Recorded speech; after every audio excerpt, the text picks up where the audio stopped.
एक chemistry point channel पर आप सभी का स्वागत है। प्यारे विद्यार्थियों, आज हम जो आपके एग्जामिनेशन होने वाले हैं यूनिवर्सिटी के, उनमें जो क्वेश्चंस आपसे पूछ सकता है, मोस्ट इम्पोर्टेंट जो क्वेश्चंस हैं आपके सिलेबस में, उनके बारे में हम आपको बताएंगे कि कौन कौन से जो टॉपिक्स हैं जो एग्ज़ाम की दृष्टि से बहुत ही इम्पोर्टेंट हैं, जिनको आपको अच्छे से कवर करके जाना है एग्ज़ाम में। ठीक है, तो आज हम एक नई शुरुआत करने जा रहे हैं। प्रीवियस ईयर क्वेश्चन से सॉल्यूशन की जो सीरीज है उसको हम स्टार्ट करेंगे, और यह सीरीज जो है वो यूनिवर्सिटी एग्ज़ाम के लिए रामबाण सिद्ध होगी। और ये जो क्वेश्चन पेपर हमने बनाया है, इस क्वेश्चन पेपर में से यूनिट वाइज जो क्वेश्चन हमने इस पेपर में दिए हैं, ये क्वेश्चंस प्री यूनिवर्स एग्ज़ाम जो होगा आपका मेन एग्ज़ाम, ठीक है, अभी होने वाला है, जो आपका कभी भी संभावित उसकी जो डेट है वो आ सकती है। तो उसके लिए हमने कुछ इम्पोर्टेंट जो क्वेश्चंस हैं वो बनाए हैं। इन क्वेश्चंस को आप अच्छे से कवर कीजिएगा। आज की वीडियो में हम आपको बताएंगे कि यूनिट फर्स्ट से यूनिट 5 तक कौन कौन से इम्पोर्टेंट क्वेश्चंस हैं जिन्हें आपको याद करके एग्ज़ाम में जाना है, जिससे आप अच्छे मार्क्स जो हैं वो प्राप्त कर सकें। ठीक है, तो आज की क्लास में हम यूनिट वाइज टॉपिक्स बताएंगे, कौन कौन से टॉपिक्स जो हैं वो एग्ज़ाम की दृष्टि से इम्पोर्टेंट हैं। ठीक है, और कल नेक्स्ट जो डे होगा, उस दिन जब आपकी क्लास होगी, तो उसमें ये जो क्वेश्चन पेपर है, इसमें जो क्वेश्चंस आपसे पूछे गए हैं या आपको बताया जा रहा है कि कौन कौन से क्वेश्चंस जो हैं वो एग्ज़ाम की दृष्टि से इम्पोर्टेंट हैं, उनका हम एक एक करके बारी बारी से क्या करेंगे, अध्ययन करेंगे। ठीक है, तो ये जो क्वेश्चंस हैं ये आपके एग्ज़ाम के लिए रामबाण सिद्ध होने वाले हैं। ठीक है, तो पुनः मैं एक की केमिस्ट्री पॉइंट में आपका तहे दिल से अभिनंदन स्वागत करता हूँ। आप सभी का इस चैनल पे अभिनंदन है। देखिए, आपको पता है बीएससी पार्ट फर्स्ट जो है, इसमें आपके सिलेबस में 5 यूनिट हैं। फर्स्ट यूनिट जो है वो है आपकी मैथमेटिकल कॉन्सेप्ट, गणितीय अवधारणाएं। और यूनिट फर्स्ट का जो सेकंड पार्ट है वो है आपका लिक्विड स्टेट। ठीक है, तो दूसरी यूनिट की हम बात करें तो दूसरी यूनिट जो है वो है आपकी गैसीय स्टेट। थर्ड जो यूनिट है वो आपकी है सॉलिड स्टेट, ठोस अवस्था। फोर्थ जो यूनिट है आपकी वो है कोलाइडिकल स्टेट, कोलाइडी अवस्था। और फिफ्थ जो यूनिट है वो है आपकी गैसीय स्टेट। ठीक है, तो इस प्रकार से आपका जो सिलेबस है वो 5 यूनिट्स में विभाजित है, और पांचों जो यूनिट हैं इनके दो दो पार्ट हैं। ठीक है, तो एग्जाम में जब क्वेश्चन आपसे पूछा जाएगा तो प्रत्येक पार्ट में से एक क्वेश्चन एग्जाम में पूछा जाता है।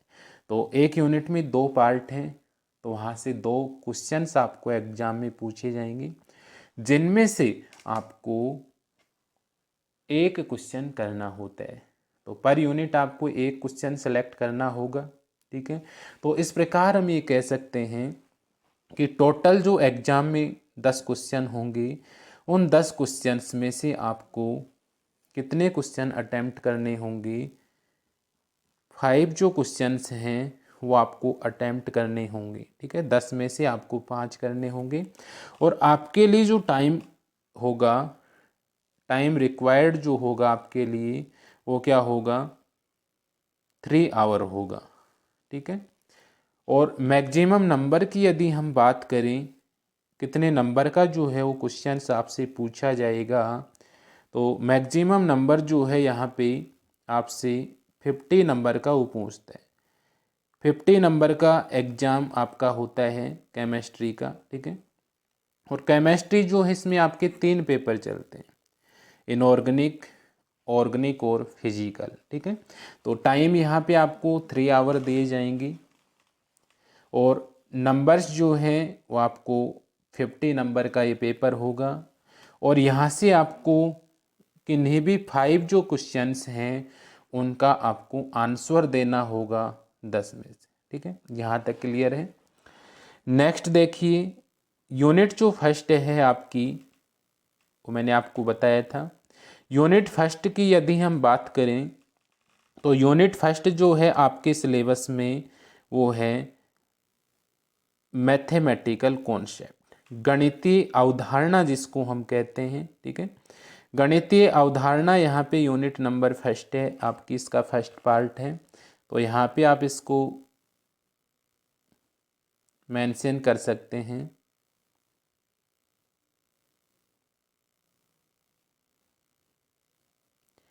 मैथमेटिकल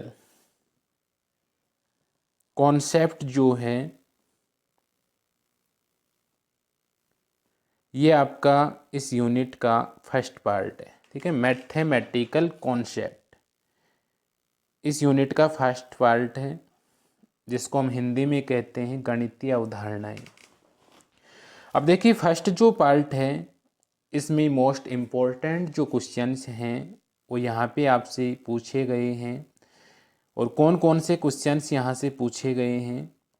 फर्स्ट जो क्वेश्चन है वो आपसे यहाँ पे लॉगरिथम का पूछा गया है। लॉग के वैल्यू जो हैं वो आपसे पूछे गए हैं।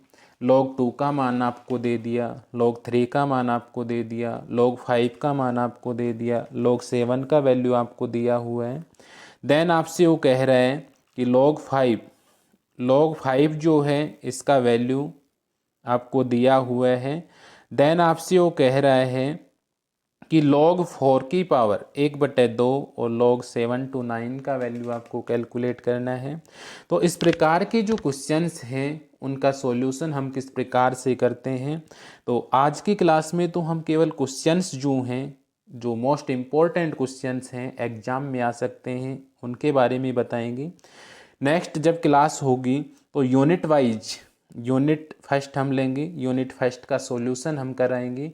उसके बाद बारी बारी से जो ये इम्पोर्टेंट क्वेश्चंस हैं इनका सॉल्यूशन हम इस यूट्यूब चैनल पे एक के केमिस्ट्री पॉइंट पर डालेंगे, जहाँ से आप उनको देख सकते हैं, जो कि एग्जाम की दृष्टि से आपके लिए रामबाण सिद्ध होंगे, ठीक है। तो पहला जो क्वेश्चंस था यहाँ पे वो आपसे पूछा गया था लॉगरिथम का। तो log 4 और log 7 to 9 का वैल्यू आपको कैलकुलेट करना था। उसके बाद में देखिए दूसरा जो क्वेश्चंस है वो क्रमचय और संचय पे बनता है। कॉम्बिनेशन और परम्यूटेशन जो है उससे यहाँ पे पूछा गया है। और यहाँ पे मैंने आपको बताया था 2 फॉर्मूले, एक होता है NCR और एक होता है NPR, ठीक है। 2 फॉर्मूले होते हैं, एक NCR का फॉर्मूला होता है और एक NPR का फॉर्मूला होता है। तो NCR क्या होता है आपको पता है। NCR का फॉर्मूला मैंने बता रखा है आपको, क्या होता है। NCR इक्वल टू होता है, NCR इक्वल टू होता है N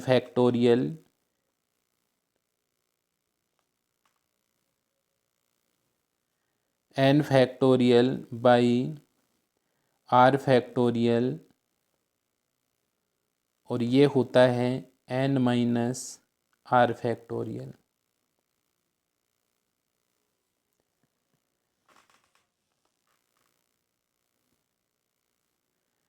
ठीक है। तो ये NCR का फॉर्मूला आपको ध्यान रखना है। NCR इक्वल टू होता है N factorial by R factorial N minus R factorial, ठीक है। इसी प्रकार से NPR का जो फॉर्मूला है वो मैंने आपको बताया था NPR इक्वल टू क्या होता है? NPR इक्वल टू होता है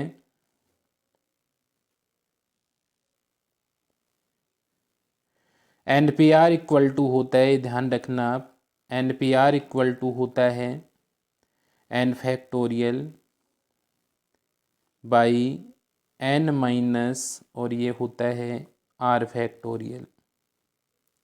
तो ये दो फॉर्मूले आपको यहाँ पे याद रखने हैं, NCR और NPR। NCR इक्वल टू होता है n factorial by r factorial n minus r factorial, और NPR इक्वल टू होता है n factorial by n minus r factorial. तो ये दोनों फॉर्मूले यदि आपको याद हैं तो NCR और NPR की जो क्वेश्चंस हैं उनको आप यहाँ पे इजीली जो है वो कर सकते हैं। तो दूसरा जो क्वेश्चंस है ये आप यहाँ से इजीली कर सकते थे, ठीक है।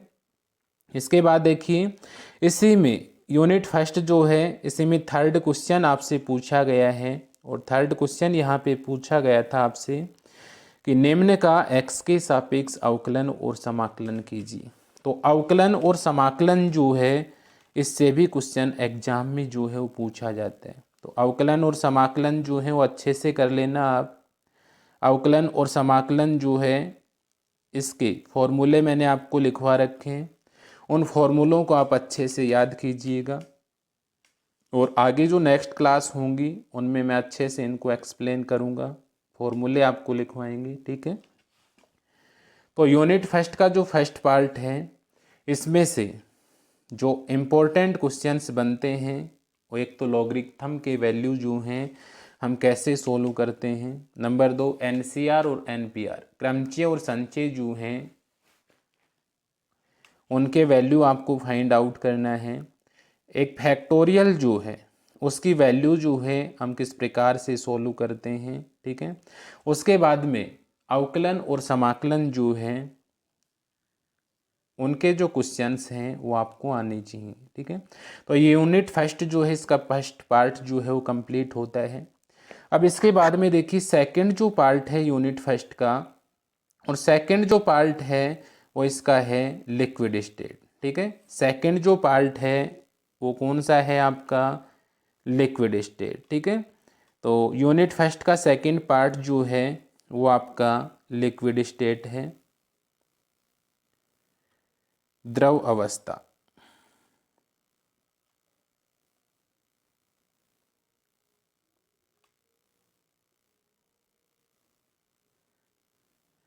लिक्विड स्टेट, ठीक है। तो इसका सेकंड पार्ट जो है वो लिक्विड स्टेट है यहाँ पे, और लिक्विड स्टेट द्रव अवस्था जो है इससे कौन कौन से इम्पोर्टेंट जो क्वेश्चंस हैं वो एग्जाम में आपसे पूछे जा सकते हैं, जिनके पूछे जाने की संभावना यहाँ पे रहती है। तो यहाँ पे देखिए फर्स्ट जो है वो है आपका बेर्नेल और स्केट का नियम। बेर्नेल और स्केट का नियम क्या होता है, ठीक है। इसके बाद में 7 खंड सेल क्या होता है जिसको हम 7 सेगमेंट सेल कहते हैं। थर्मोग्राफी से आप क्या समझते हैं, ठीक है, थर्मोग्राफी क्या होती है। उसके बाद नेक्स्ट आपसे पूछ सकते हैं द्रव क्रिस्टलों के प्रकार कितने हैं। आपको बता रखे द्रव क्रिस्टल 4 प्रकार के होते हैं, स्मैक्टिक, न्यूमैक्टिक, कोलेस्ट्रिक और मिक्स्ड लिक्विड क्रिस्टल। द्रव क्रिस्टलों के उपयोग क्या होते हैं, ठीक है। और लास्ट में आपसे इस यूनिट में क्वेश्चन जो है वो पूछा गया था द्रव जो क्रिस्टल हैं, द्रव क्रिस्टलों का जो आयरिंग सिद्धांत है वो क्या होता है, ठीक है। तो यूनिट फर्स्ट का सेकंड जो पार्ट है इसमें आपको ये क्वेश्चंस जो हैं वो थोड़ा अच्छे से कवर करने हैं। बेर्नेल और स्केट का नियम, 7 खंड सेल, थर्मोग्राफी, द्रव क्रिस्टलों के प्रकार और आयरिंग सिद्धांत, ठीक है। तो ये इस प्रकार से यूनिट फर्स्ट जो है ये आपकी कवर होती है, जिसमें फर्स्ट पार्ट जो था वो मैथमेटिकल कॉन्सेप्ट, गणितीय उदाहरणाएं, और सेकंड जो पार्ट है वो आपका है लिक्विड स्टेट, ठीक है। इसके बाद देखिए यूनिट सेकंड जो है आपकी वो आपको पता है, मैंने अभी आपको बताया आपका जो सिलेबस है उसमें यूनिट सेकंड जो है वो है गैसीय स्टेट, ठीक है। यूनिट का नाम क्या है, यूनिट सेकंड जो है वो है आपकी गैसीय स्टेट, ये ध्यान रखना है आपको। गैसीय स्टेट। तो गैसीय स्टेट जो है इसके भी दो पार्ट हैं। तो दोनों जो पार्ट हैं उनसे एग्जाम में क्वेश्चन पूछा जाता है और उनमें से एक पार्ट जो है उसका क्वेश्चन आपको करना होता है। तो मैंने आपको दोनों पार्ट जो हैं वो करवा रखे हैं। आप कोई सा भी क्वेश्चन जो है वो एग्जाम में अटेम्प्ट कर सकते हैं। जैसे यहाँ पे क्वेश्चन नंबर 3 जो है ये आपसे पूछा गया था। क्वेश्चन नंबर 3 क्या पूछा गया था कि गैसों के द्रवीकरण की लिंडे विधि को जूल थॉमसन प्रभाव के आधार पे आपको समझाना है। ठीक है, ये ध्यान रखना है। कौन से प्रभाव के आधार पे? जूल थॉमसन जो प्रभाव है उसके आधार पे गैसों का जो द्रवीकरण है उसको लिंडे विधि के द्वारा आपको समझाना है। ठीक है, और जूल थॉमसन प्रभाव मैंने आपको बता रखा है। गैसों को जब उच्च दाब से निम्न दाब की ओर प्रसारित करते हैं तो उनका जो दाब है वो क्या हो जाता है? कम हो जाता है। और दाब कम होने के कारण गैस जो है उनका तापमान कम हो जाता है और तापमान कम होने के कारण गैस जो है वो किस में कन्वर्ट हो जाती है? द्रव में। तो लिंडे विधि के द्वारा गैसों का द्रवीकरण आपको जूल थॉमसन प्रभाव के आधार पर समझाना था। इसके बाद देखिए दूसरा जो क्वेश्चन है वो यहाँ पे आपसे पूछा गया था। आणविक वेग वितरण तथा ताप का जो प्रभाव है उसको आपको समझाना था और कौन से नियम के आधार पे आपको समझाना था? मैक्सवेल नियम के आधार पे। इसके बाद में नेक्स्ट जो क्वेश्चन है वो यहाँ पे आपसे पूछा गया था। निम्न में से किन्हीं दो पर टिप्पणी लिखिए। वर्ग माध्य मूल वेग, संगठन व्यास, माध्य मुक्त पथ और टक्कर संख्या या संगठन व्यास। ठीक है, तो फर्स्ट जो पार्ट है इसमें ये क्वेश्चंस आपको यहाँ पे दिए हुए हैं। इन क्वेश्चंस को हम अच्छे से कवर करेंगे। ठीक है, एक एक करके। इसके बाद में यूनिट जो सेकंड है इसका सेकंड पार्ट में यहाँ से आपको क्वेश्चन पूछा गया था। देखिए निम्न पर टिप्पणी लिखिए। यहाँ से देखिए अणुगतिक समीकरण को समझाइए। ये अणुगतिक समीकरण यहाँ पे इम्पोर्टेंट बन जाता है। ठीक है, अणुगतिक समीकरण को यहाँ पे आपको समझाना था। इसके बाद में यहाँ पे वान डेर वाल समीकरण को समझाना है। कौन सी समीकरण को? वान डेर वाल। ठीक है, और वान डेर वाल समीकरण क्या होता है आपको मैंने पढ़ा रखा है, फिर भी हम दोबारा से इन सभी क्वेश्चंस को इस चैनल पे अपलोड करेंगे। ठीक है, और वान डेर वाल समीकरण क्या होता है? D two psi by D X square plus D two psi by D Y square plus D two psi by D Z square plus 8 pi square M by H square A minus का V psi equal to 0 होता है। उसको हम van der वाल समीकरण कहते हैं। ठीक है, और थर्ड जो क्वेश्चन है वो यहाँ पे आपसे पूछा गया था कि आदर्श गैसों का जो विचलन होता है, आदर्श गैसों के विचलन पर ताप का जो प्रभाव होता है वो क्या होता है? तो आदर्श गैसों के विचलन पर आपको कौन सा प्रभाव यहाँ पे समझाना था? ताप का प्रभाव। तो ये यूनिट सेकंड थी आपकी। यूनिट सेकंड में आपसे ये क्वेश्चंस जो हैं पूछे गए थे, इम्पोर्टेंट क्वेश्चंस हैं। ठीक है, इनको अच्छे से आप कवर कीजिएगा। इसके बाद देखिए यूनिट थर्ड की हम बात करें तो यूनिट थर्ड जो है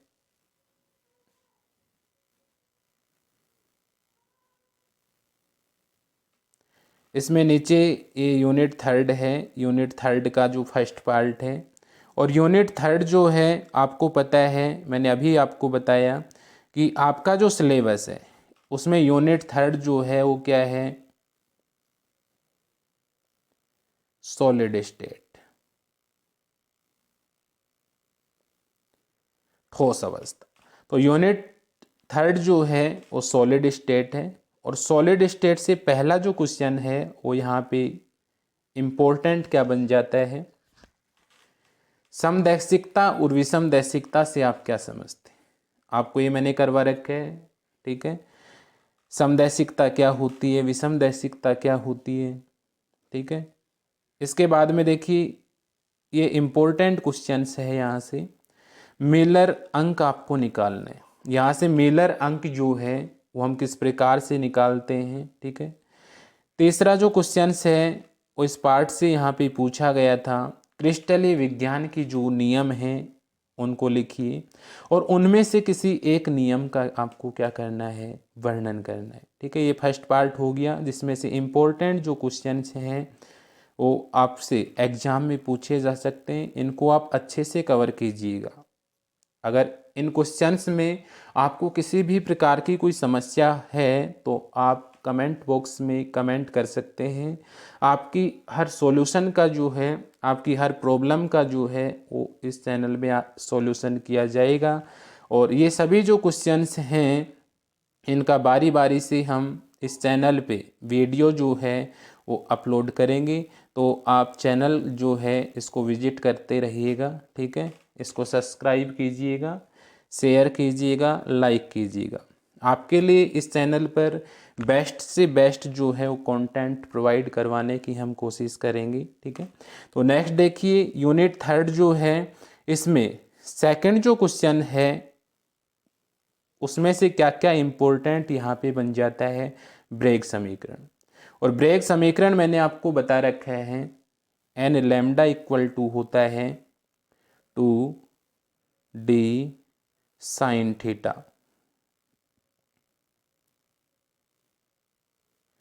एन लैम्डा इक्वल टू क्या होता है, 2d साइन थीटा।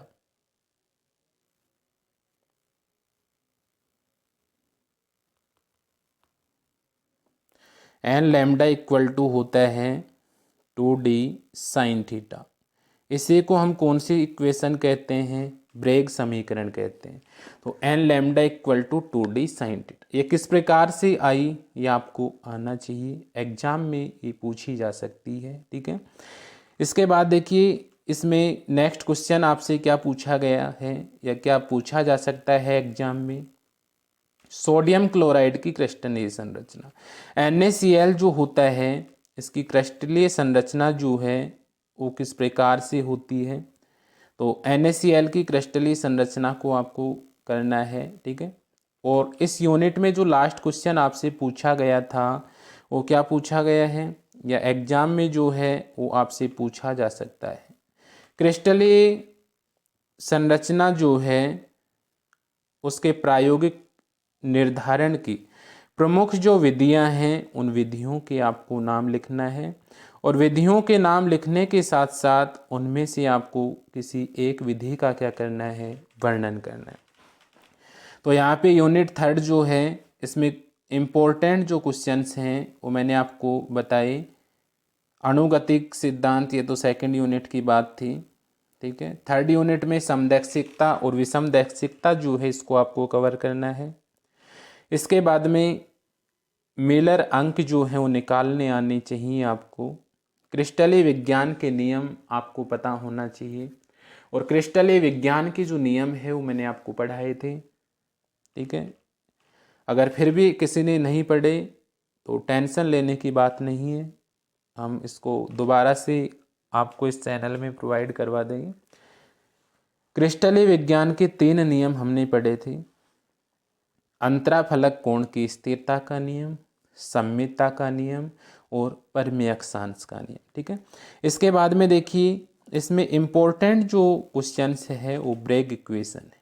ठीक है, इसके बाद सेकंड पार्ट हमने अभी डिस्कस किया, NaCl जो है इसकी क्रिस्टलीय संरचना और क्रिस्टल संरचना की प्रायोगिक निर्धारण की जो विधियां हैं उनके नाम लिखना था और किसी एक विधि का क्या करना था, वर्णन करना था।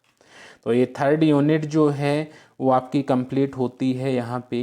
इसके बाद देखिए फोर्थ यूनिट की हम बात करें तो यहाँ पे फोर्थ यूनिट जो है आपकी वो आती है कोलाइडी अवस्था। ठीक है, तो फोर्थ यूनिट आपकी कौन सी है, कोलाइडी अवस्था।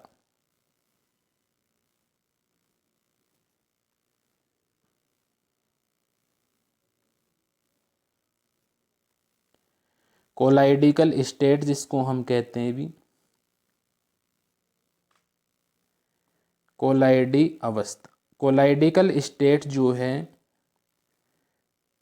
वो आपकी फोर्थ यूनिट है और इसके भी 2 पार्ट हैं। ठीक है, कोलाइडिकल स्टेट के भी कितने पार्ट हैं, 2 पार्ट। देखिए पहला जो पार्ट इसमें फर्स्ट क्वेश्चन आपसे पूछा गया था कि कोलाइडिक अणु पर आवेश निर्धारण की प्रमुख विधियों के नाम लिखना है और इनमें से किन्हीं दो विधियों के आपको क्या करने हैं, वर्णन करने। तो कोलाइडिक अणु पर आवेश निर्धारण की विधि जो है आपको याद करनी है।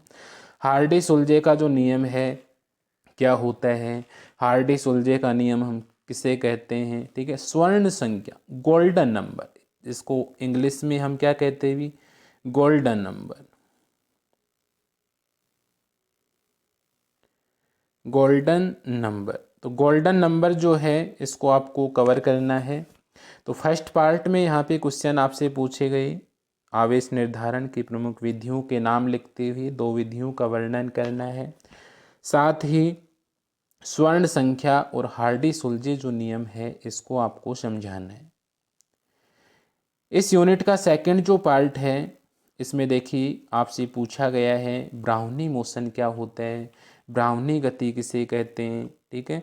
तो ब्राउनी मोशन क्या होता है इसके बारे में हमने पढ़ रखा है, ठीक है। टेढ़ी मेढ़ी जो जिगजैग गति होती है उसको ही हम ब्राउनी गति कहते हैं। टिंडल प्रभाव क्या होता है, ठीक है। इसके बाद में इनके बारे में आपको समझाना है, जैसे विपाईसीकरण क्या होता है, डेल्टा का निर्माण कैसे होता है, आकाश का नीला दिखाई देना ये किस कारण से होता है, और कोट्रेल धूम्र अवक्षेपण जो होता है ये क्या होता है।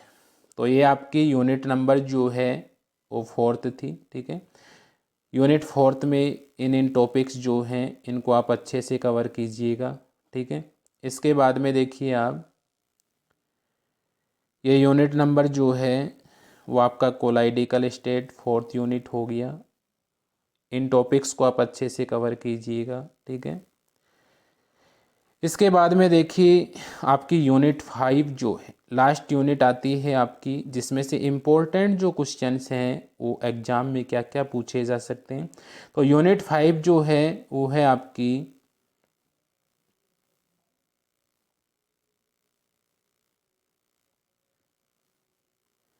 केमिकल काइनेटिक्स, और केमिकल काइनेटिक्स जो है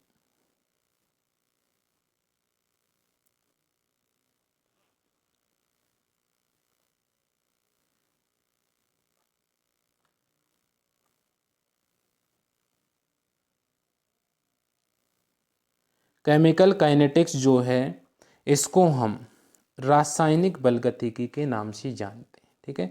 और रासायनिक जो बलगतिकी है इसमें इम्पोर्टेंट जो क्वेश्चंस हैं वो कौन कौन से हैं जो एग्जाम में पूछे जा सकते हैं। देखिए जैसे फर्स्ट क्वेश्चन यहाँ पे पूछा गया है कि प्रथम कोटि अभिक्रिया, कोई भी फर्स्ट ऑर्डर रिएक्शन है, फर्स्ट ऑर्डर अभिक्रिया के लिए वेग समाकलित समीकरण आपको समझाना है। देखिए एक वेग अवकलित समीकरण होता है और एक वेग समाकलित समीकरण होता है। आपको यहाँ पे वेग समाकलित समीकरण समझाना था और यहाँ पे आपको ये भी सिद्ध करना था कि T3/4 का जो मान है वो बराबर होता है किसके, 2.303/K1 log 4 के। इसके बाद में आपको छद्म कोटि की जो अभिक्रिया है उसके बारे में आपको समझाना था कि छद्म कोटि की जो अभिक्रिया है वो क्या होती है। छद्म कोटि की अभिक्रिया जो है हम किसे कहते हैं, ठीक है।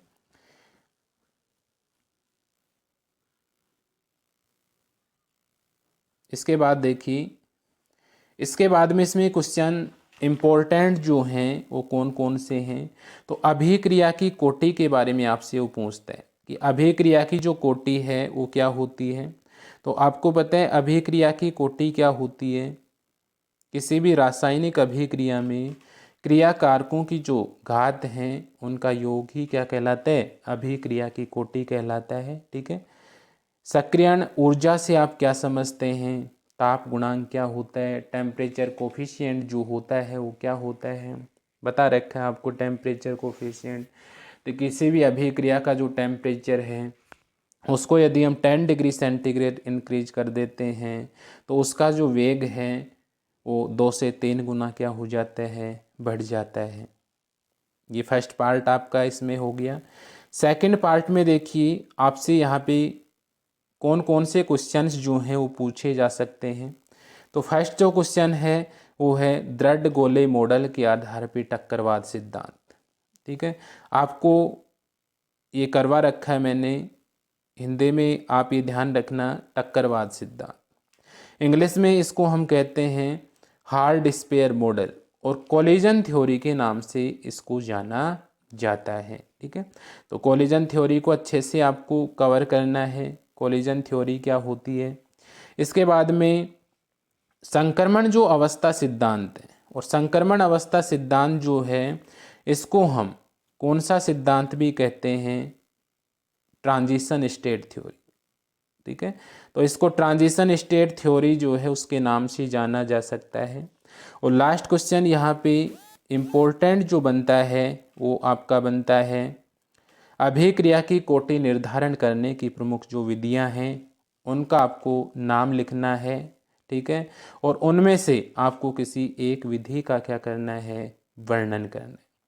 तो ये क्वेश्चंस थे यहाँ पे कुछ इम्पोर्टेंट क्वेश्चंस एग्ज़ाम की दृष्टि से एग्ज़ाम में जो पूछे जा सकते हैं, तो इनको आप अच्छे से कवर कीजिएगा। ठीक है,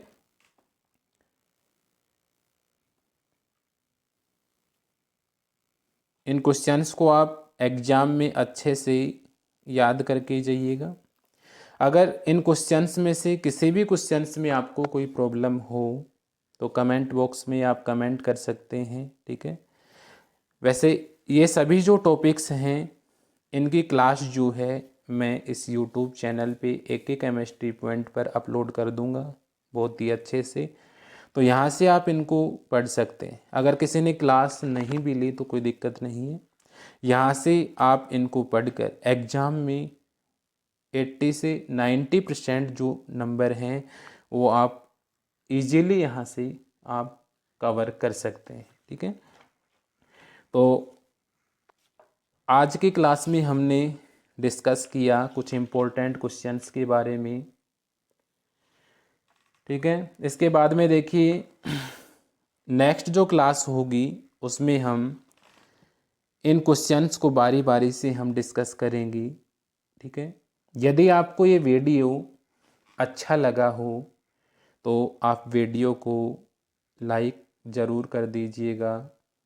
चैनल को अगर सब्सक्राइब आपने नहीं किया है तो चैनल को सब्सक्राइब कर दीजिएगा, क्योंकि इस चैनल पे क्वांटिटी जो कॉन्टैक्ट है वो आपको प्रदान किया जाएगा, जो आपके सभी प्रकार की जो एग्ज़ाम्स हैं उनके लिए बहुत ही रामबाण साबित होगा, बहुत ही हेल्पफुल साबित होगा।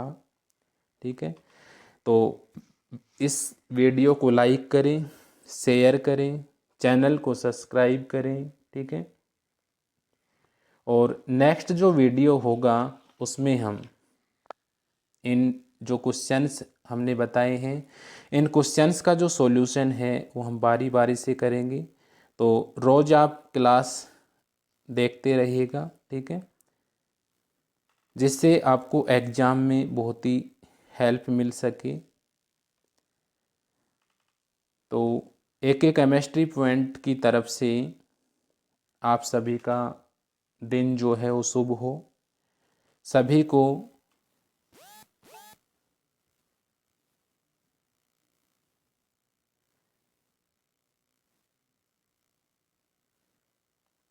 को मेरी तरफ से थैंक्स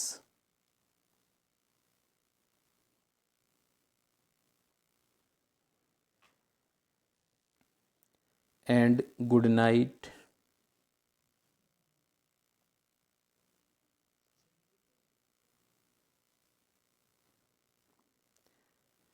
नेक्स्ट वीडियो में हम मिलते हैं नेक्स्ट टॉपिक के साथ।